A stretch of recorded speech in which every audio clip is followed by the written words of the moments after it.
Hello, j'espère que vous allez bien. Bienvenue à cette vidéo dans laquelle nous allons toujours continuer à échanger sur la gestion et la prévision des catastrophes environnementales.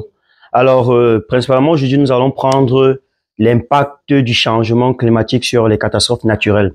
Nous allons essayer d'étudier l'impact que peut avoir les changements climatiques sur les catastrophes naturelles telles que les inondations, les glissements de terrain. Et cela, on va voir comment est-ce que les changements climatiques dont nous sommes en train de faire face actuellement dans le monde peuvent affecter ou alors peuvent causer des catastrophes naturelles. Pour ceux qui ne me connaissent pas, je suis l'ingénieur Guillaume Ambani Augustin Serge, sorti de l'école de géologie et d'exploitation minière de l'EGM à Minganga, spécialisé en géostatistique. Cette année, nous avons décidé de lancer un challenge 100 jours d'intelligence artificielle appliquée aux géosciences, 100 jours durant lesquels nous allons poster une vidéo chaque jour pour vous permettre vous aussi d'équiter de 0 à 1 en matière de data science, en matière d'intelligence artificielle appliquée aux géosciences. Aujourd'hui, nous allons nous attarder sur la thématique d'impact environnemental, de savoir comment est-ce que l'impact du changement climatique en fait sur les catastrophes naturelles. Au Cameroun, par exemple, nous avons de nombreuses vagues de sécheresse qui se sont dévoilées du côté du nord. Comment est-ce que ces vagues-là ont affecté d'une certaine façon, ont causé d'une certaine façon les catastrophes naturelles? C'est ce que nous allons essayer de voir aujourd'hui dans cette vidéo. Comment le changement climatique influence-t-il l'intensité des catastrophes naturelles au Cameroun? Ou alors, quelles sont les mesures qui peuvent être prises pour atténuer ce genre d'impact sur les catastrophes naturelles au Cameroun?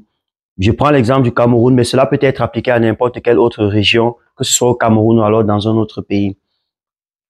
Alors, il est d'abord important, comme je disais tantôt, d'identifier, après avoir identifié la problématique, alors le contexte dans lequel nous sommes en train de travailler, de pouvoir souligner le type de données qui peuvent être utiles pour pouvoir mettre sur pied un ensemble d'études appropriées. Comme données, par exemple, nous pouvons avoir besoin de données météorologiques et historiques. Quand il s'agit de données météorologiques ici, il s'agit de la température, des précipitations, de l'humidité, la vitesse, la direction du vent, des pressions atmosphériques. Comme données, ce sont ce qui concerne les données météorologiques et les données historiques. Maintenant, on peut avoir les données concernant les catastrophes naturelles même, à savoir quelles sont les fréquences, par exemple, les intensités des vagues de chaleur dans chacune région. Par exemple, je prends le cas du Nord Cameroun. On s'est rendu compte que en faisant un ratio entre les années passées et les nouvelles années, on se rend compte que la température ne fait qu'augmenter. Donc, les vagues de chaleur commencent maintenant à prendre une certaine ampleur, une valeur plus élevée que ce qu'elles avaient au départ. Donc, ça, c'est une donnée. La fréquence nous permet d'établir quelle est la fréquence des intensités des vagues de chaleur. Les incidents, par exemple, dus à la sécheresse, par exemple, quels sont les différents incidents que nous pouvons recenser? Combien est-ce qu'il y en a eu? Quelles sont les périodes durant lesquelles elles apparaissent? Ainsi de suite, ainsi de suite. Donc, par la suite, nous avons les incidences en termes d'inondation. Par exemple, si on prend le Cameroun, dans les régions du littoral, où on a constamment les inondations, on va essayer de répertorier pour pouvoir ressortir une sorte de fréquence, identifier quelles sont les périodes dans lesquelles on a le plus d'inondations et quelles sont les intensités de ces différentes inondations. Si jamais il y a des tempêtes, si jamais il y a des ouragans ou dans d'autres pays, il est important de recenser ces différentes informations-là pour savoir quelles sont les fréquences d'apparition. Ce sont des données qui sont importantes parce qu'elles vont nous permettre d'élaborer, de mettre sur pied un schéma qui va nous permettre d'établir un modèle de prédiction. Nous avons les données environnementales. Certaines données environnementales telles que le niveau de rivière ou des lacs, l'humidité des sols, la couverture végétale dans un endroit ou le taux de déforestation dans un endroit, le niveau de la mer ou des régions côtières, par exemple, du côté de Douala ou de Kribi au littoral. Ce sont des éléments qui vont nous permettre d'avoir des données environnementales et ce sont ces données qui peuvent être utiles pour pouvoir mettre sur pied des modèles de prédiction. Les données socio-économiques, par exemple, comme les données d'impact économique des catastrophes. Quels sont les impacts de ces catastrophes-là sur les populations d'un point de vue économique et financier? Les déplacements des populations, qu'est-ce que ces catastrophes-là ont imposé, par exemple, aux populations? Est-ce que le fait qu'il y a des catastrophes dans une zone, forcément, ça va impacter la migration des populations? On va aussi pouvoir avoir besoin de ces données-là. Les données de santé publique, par exemple, est-ce que les catastrophes, est-ce que les endroits où on a plus d'inondations sont plus sujets à un ensemble de maladies en particulier ou pas? Ce sont des informations. Et vous vous rendez compte qu'à chacune de ces informations, on a une thématique appropriée, on a un domaine d'étude qui peut être approfondi. Et ça dépend maintenant du type de données dont vous avez à votre disposition. Cela pour vous permettre de mettre sur pied les paramètres adéquats. Donc, et quand je parle à ce niveau, il y a plusieurs algorithmes qui peuvent être utilisés, tels que les réseaux de neurones, les clusters, les systèmes de détection des anomalies, par exemple. Les types de données, ce sont ces données que j'ai citées. Ces données vont vous permettre de pouvoir identifier, par exemple, un ensemble d'éléments pour mettre sur pied des modèles de prédiction adéquats. Donc, voilà de façon ramassée ce type de données, par exemple, que vous pouvez avoir besoin et le type d'études que vous pouvez mener. Une analyse exploratoire des données vont vous permettre, entre autres, d'utiliser les techniques de visualisation pour comprendre les relations qui existent entre les différentes données que je vous ai remises. C'est très important lorsque vous êtes en train de mener votre étude. Si vous avez des données, par exemple, vous étudiez les relations entre l'augmentation de la sécheresse, peut-être une cause d'inondation en particulier. C'est très important d'avoir ces informations-là. Cela va vous permettre d'effectuer un ratio important pour pouvoir effectuer effectivement l'évaluation de vos différents impacts. Donc, les impacts, étudier l'impact du changement climatique sur les fréquences et l'intensité des catastrophes naturelles est crucial pour comprendre et anticiper les risques environnementaux accrus dans certaines localités de notre pays ou alors de notre continent. Les phénomènes tels que les vagues de chaleur, la sécheresse, les inondations, les tempêtes deviennent de plus en plus fréquents et intenses. À mesure que le temps, par exemple, passe, à mesure que le temps, nous sommes en train les décennies augmentent, les études doivent être de façon un peu plus accrue pour pouvoir étudier la nécessité d'une collecte de données, une analyse minutieuse de diverses données climatiques ou environnementales pour pouvoir mener sur pied des études.